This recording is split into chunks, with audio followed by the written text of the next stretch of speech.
আসসালামু আলাইকুম প্রিয় বন্ধুরা, সবাই কেমন আছেন? আশা করছি আল্লাহর রহমতে সবাই ভালো আছেন। বন্ধুরা, আজকে আমরা ঘুরতে ঘুরতে এসেছি আপনার পর্তুগাল আমাজন জঙ্গলে। ভাবে দিছি যে গুগল ম্যাপ আমাদের ঢুকে দিয়েছে জঙ্গলের দিকে। তা বুঝতে পারছেন, গুগল ম্যাপকেও এখন বিশ্বাস করা যায় না।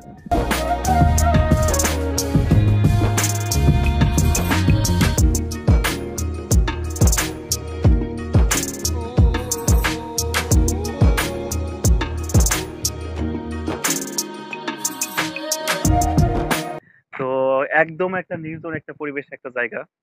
জায়গাটা আসলে ভয়ঙ্কর একটা জায়গা। এই জায়গাতে আসলে কেউ আসে না সাধারণত। যারা কৃষক রয়েছে আপনার পর্তুগালের, তো দেখা গেছে যে আপনার কৃষকরা আপনার গাড়িতে করে যাতায়াত করে।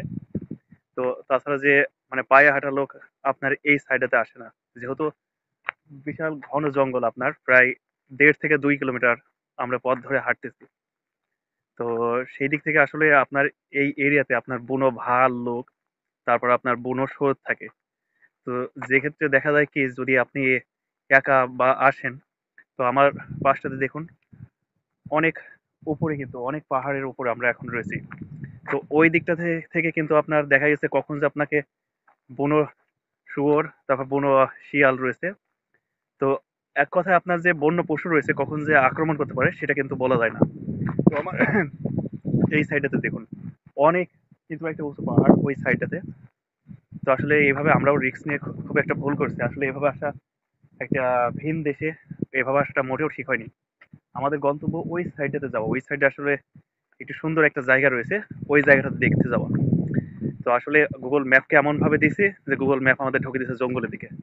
তা বুঝতে পারছেন, গুগল ম্যাপকেও এখন বিশ্বাস করা যায় না, যে কোথায় যে কির ভিতর ঢুকে দেয় আল্লাহ জানে। দেখা গেছে শেষমেশ আপনার জীবনটাই শেষ।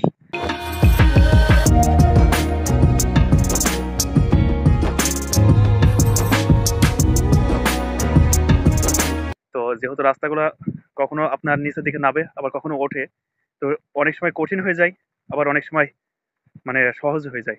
যেমন এই যে এখন আপনার নিচের দিকে নামতেছি, এখন কিন্তু একটু সহজ লাগছে। কিন্তু নিচের দিকে নামলে কি হবে দেখেন, যে কত পাহাড়, আপনার চারিদিকটা কিন্তু পাহাড়। এই যে এই সাইডে দেখুন, ঘন একদম জঙ্গল। আসলে এই সকল জঙ্গলে আপনার ভুলেও আসার ঠিক নাই। তো এই জঙ্গলটাকে আসলে অ্যামাজন জঙ্গল বলতেই পারি এই দিক থেকে।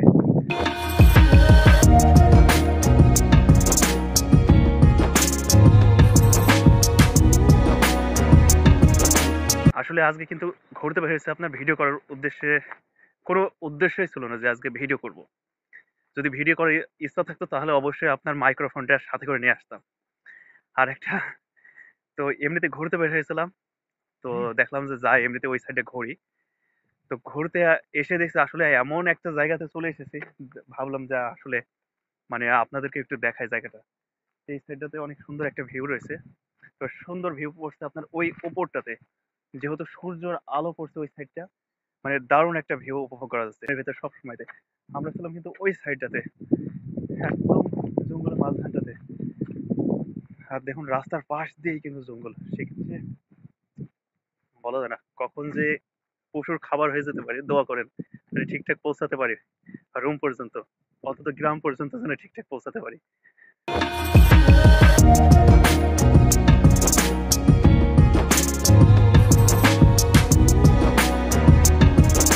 এই সাইডটাতে আপনার মানুষের পা দেখা যাচ্ছে, সম্ভবত আপনার লোকজন হেঁটে গেছে। আর আর গাড়ি চলাচল করছে সম্ভবত আপনার ট্র্যাক্টর গুলো। এদের খুব শক্তিশালী ট্র্যাক্টর রয়েছে, যে ট্র্যাক্টর গুলো কিন্তু আসলে আপনার পাহাড়ের ওপর অনেক সময় দেখা যায় চাষবাস করে। সেক্ষেত্রে কিন্তু পাহাড় মানে চাষ করে টোটালি, যেটা আমাদের এলাকায় ট্র্যাক্টর দিয়ে চাষ করে। তো এদের কিছু ট্র্যাক্টর রয়েছে খুবই শক্তিশালী। তো সম্ভবত ওই ট্র্যাক্টর দিয়ে আপনার চাষ করছে। তো ওই সাইডে আসলে একটা মানে ওই রকম একটা টাইপের কিছু একটা দেখা গেল।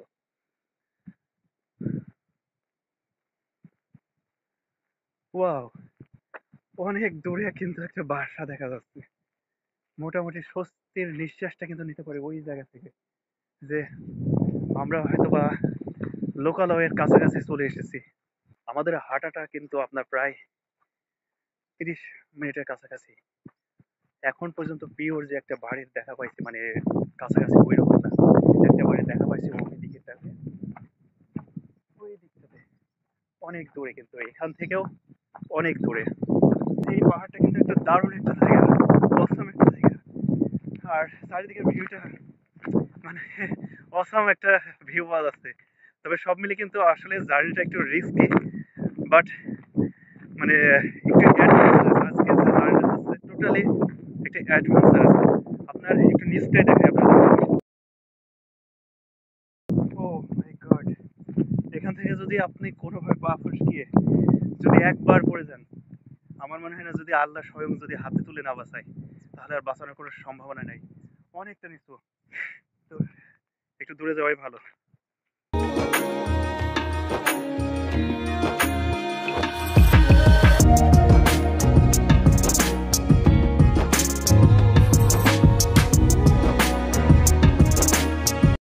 যারা আসলে আপনার পাহাড়কে পছন্দ করে আসলে এই জায়গাগুলো যদি আসে, আপনার যদিও লাইফের একটু অ্যাডভেঞ্চারাস একটা ফিল হয়, ওই জায়গা থেকে যদি আপনার আসে তাহলে কিন্তু একটা সুন্দর একটা মোমেন্ট কিন্তু সে উপভোগ করতে পারবে। আসলে আমরা এখন কিন্তু পাহাড়ের ভিতর দিয়ে যাতায়াত করছি, তো আপনার যদিও আপনার রোডের দেখা পাইছি কিন্তু এখন পর্যন্ত যে কোনো ঘর বাড়ি বা কোনো এইরকম টাইপের এখনো কিন্তু আমরা মানে সঠিক সমাধান বা এখন পর্যন্ত দেখা পাইনি। তবে ওই সাইডটাতে দেখতে কিন্তু অনেক সুন্দর একটা জায়গা, কিন্তু ওই সাইডটাতে আসলে অনেক দূর হয়ে যাবে আমাদের যে গন্তব্যটা, ওই জায়গাটা অনেক দূর হয়ে যাবে। তো এই যে আমার পাশটাতে কিন্তু বিশাল বড় পাহাড়, এই সাইডটাতে আমার পিছন সাইডটাতে দেখতে পাচ্ছেন আপনার অনেক বড় পাহাড়। আর এই পাহাড়ের পাশ দিয়ে কিন্তু এখন মোটামুটি হাঁটছি। তো যে ভয়টা, সে ভয়টা তো অবশ্যই রয়েছে যতক্ষণ না গন্তব্যে পৌঁছাচ্ছি।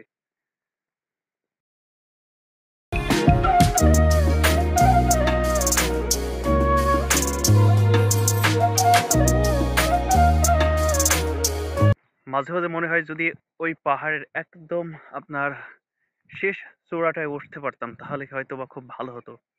কিন্তু আসলে এখান থেকে কাছ থেকে দেখলে পরে দেখা যায় যে আপনার এত পরিমাণ জঙ্গল, কাঁটাযুক্ত জঙ্গল রয়েছে। তো সেক্ষেত্রে কিন্তু আপনার ওঠাটা কিন্তু খুব একটা যে সহজ বিষয়, তো সেটা কিন্তু খুব একটা সহজ বিষয় নয়। কেননা আপনার এইরকম বন জঙ্গল পুরা কিন্তু আপনার এরিয়াটা নিয়েই কিন্তু পুরা বন আর জঙ্গলে ঘেরা। তো ওই জায়গা থেকে দেখা যাচ্ছে যে ওঠাটা কিন্তু আপনার একদম যে লাস্ট চূড়া রয়েছে ওই জায়গাটা ওঠাটা আসলে খুব একটা সহজ বিষয় নয়। কেননা আপনার গা ছিলে যাবে দেখা গেছে কাটাতে। আবার কখনো কখনো দেখা গেছে যে আপনার বন্য পশুর দ্বারা আপনি হয়তোবা একটা খারাপ সিচুয়েশন ফেস করতে পারেন। তো দেখা গেছে আপনার কাছে যদি ওই রকম ভাবে কোনো ভারী অস্ত্র পাতি না থাকে, আসলে এইরকম জায়গাতে আসলে নির্জন স্থানগুলোতে আসা মোটেও সুবিধাজনক নয়। তো অনেকজন দেখা যায় যে শিকারি করতে বের হয়। তো দেখা গেছে অনেক তারা ২-৪ জন মিলে গ্রুপ থাকে। আবার এখানে আজকেও যখন আমরা বের হয়েছিলাম, তো তখন দেখতে পেলাম যে অনেক আপনার ফরেনার প্লাস আপনার এখানকার যারা স্থানীয় রয়েছে তারা কিন্তু গ্রুপ ধরে আপনার হাঁটতে বের হয়। সেটা হতে পারে আপনার ১০ জন, হতে পারে ৫ জন। তো দেখা গেছে গ্রুপ হাঁটাতে কিন্তু একটা ব্যাপার-স্যাপার রয়েছে। সেখানে কিন্তু কোনো ভয় থাকে না ঐরকম যে সবাই মিলে হাঁটলে পারে। কিন্তু আপনি যখন একা একা হাঁটবেন তখন কিন্তু অনেকটা ভয় থাকে যে এই সকল নির্জন জায়গাগুলোতে হাঁটা প্রচন্ড রিস্কি তখন হয়ে যায় আপনার জন্য। কিন্তু দেখা গেছে আপনি গ্রুপ ধরে হাঁটলেন বা ঘুরলেন, তখন কিন্তু সেই ভয়টা খুব একটা থাকে না।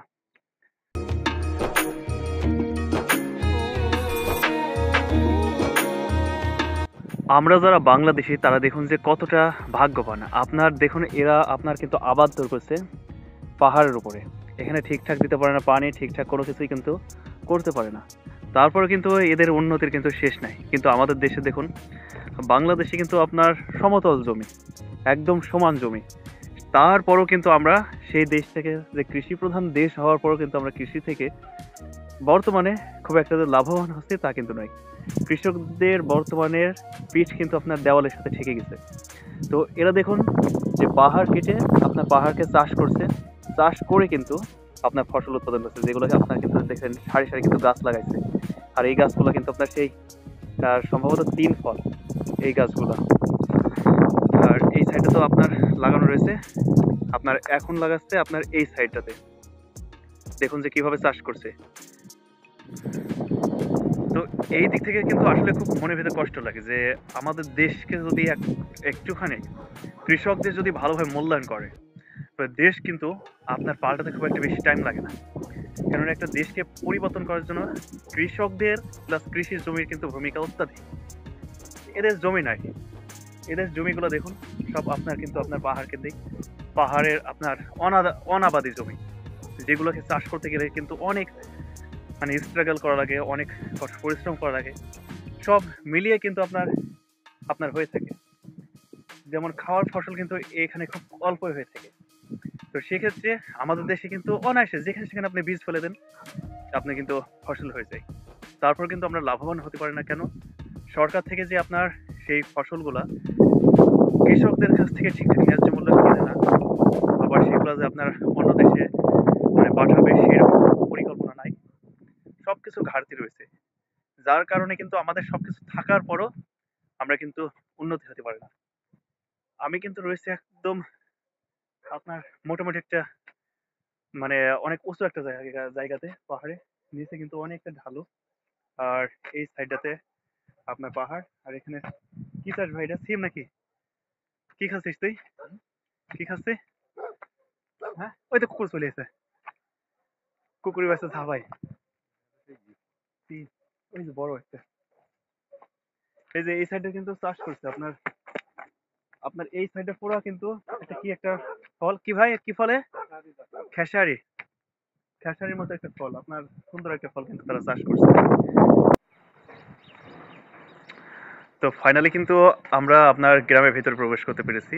আমরা এখন রয়েছে আপনার একটা পাশের এলাকায় একটা গ্রামে। আমাদের বাসা থেকে এখন পর্যন্ত 4 কিলোমিটার দূরে। তো দেখতে পাচ্ছেন কত সুন্দর একটা পরিবেশ, আর রাস্তার পাশ দিয়ে আসলে ফুল গাছগুলো অনেক সুন্দর সুন্দর ফুল গাছ লাগানো রয়েছে। যেহেতু এটা বাসা বাড়ির পাশ দিয়ে আপনার যে আপনার ইয়ে থাকে, প্রাচীর থাকে, প্রাচীরের একদম সাথে করে লাগানো। তো অনেক সুন্দর সুন্দর ফুল, আর এদের ঘরগুলো দেখুন অনেক সুন্দর সুন্দর ঘর। যদিও গ্রাম, তবে দেখতে মনে হয় যে একটা শহর, ছোটখাটো একটা মানে আধুনিক একটা শহর। তো গ্রাম হলো কিন্তু আপনি যেটা আমরা সবসময় পড়ছি বইতে যে আদর্শ গ্রাম, আদর্শ গ্রাম, তো সেই আদর্শ গ্রামই কিন্তু এটা। এখানে কিন্তু আপনার ওই পেছনটাতে রয়েছে আপনার জিমনেশিয়াম, তারপর রয়েছে ক্যারাতে আপনার বাচ্চাদের শেখানোর জন্য, সেখানে ক্যারাতে রয়েছে, জিমনেশিয়াম রয়েছে, স্কুল রয়েছে। আপনার একটুখানি পরে রয়েছে হসপিটাল, আপনার 2 থেকে 3 কিলোমিটার, যেটা আমরা থাকি যেখানে, ওখানে রয়েছে হসপিটাল। জানি না এখানে রয়েছে কি, তবে ওখানে রয়েছে হসপিটাল। তো একটা আদর্শ গ্রাম মানে যা যা থাকা লাগে একটা আদর্শ গ্রাম হতে হলে আপনার মোটামুটি এখানে সেগুলো সবকিছুই রয়েছে। তোমার সাথে এখন বোতার।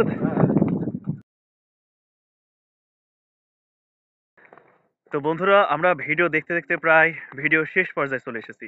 তো আজকের এই ভিডিওটা কেমন লাগছে অবশ্যই আপনারা কমেন্ট করে জানিয়ে দেবেন। যদি ভিডিওটা ভালো লাগে তবে অবশ্যই আপনারা আপনাদের বন্ধুদের সাথে শেয়ার করুন।